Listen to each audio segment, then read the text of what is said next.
Hello everyone, আজকে তোমাদের জন্য নিয়ে চলে আসছি আমলকির ক্যান্ডি তোমরা বাড়িতে কিভাবেই বানাবে।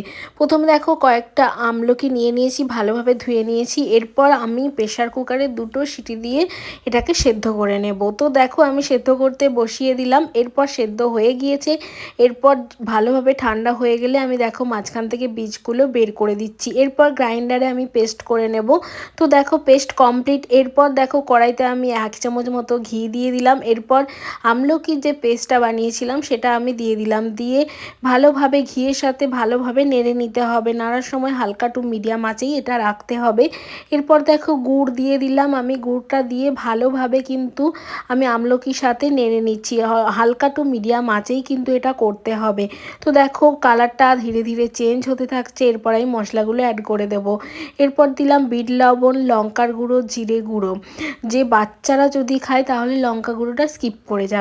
তো বাচ্চা থেকে বড় সকলেই এটা খেতে পারবে, আর এটা খেলে খুবই স্বাস্থ্যকর। তোমরা জানো আমলকি কতটাই স্বাস্থ্যকর। তো দেখো হালকা টু মিডিয়াম আঁচে করতে করতে দেখো প্রায় কালারটা চেঞ্জ হয়ে গিয়েছে। যখন প্রায় শুকিয়ে আসবে তখন কিন্তু এটা আমরা নামিয়ে ঠান্ডা করতে দিয়ে দেব। তো যখন ঠান্ডা হয়ে যাবে তখন দেখো আমি এইভাবে গোল করে নেব। তোমরা চাইলে কিন্তু চৌকো আকারেও বানাতে পারো। তো আমি গোলভাবে বানিয়ে নিচ্ছি। এই যে চিনির গুঁড়োটা করেছিলাম তার উপরে ভালোভাবে এটাকে এইভাবে গড়ে নিচ্ছি।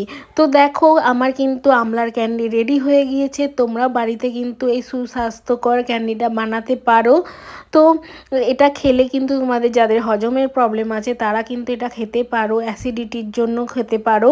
আর বাচ্চা থেকে বড় সকলেই কিন্তু এটা খেতে পারবে। আর বাচ্চাদের বানানোর জন্য লঙ্কা গুঁড়োটা স্কিপ করে যাবে। তো আজকের রেসিপি তোমাদের কেমন লাগলো অবশ্যই সেটা জানাবে। আর যদি আমার ভিডিও ভালো লেগে থাকে অবশ্যই আমার চ্যানেলটাকে লাইক আর সাবস্ক্রাইব করে আমার চ্যানেলের পাশে থাকবে। দেখা হবে নেক্সট ভিডিওতে। টাটা।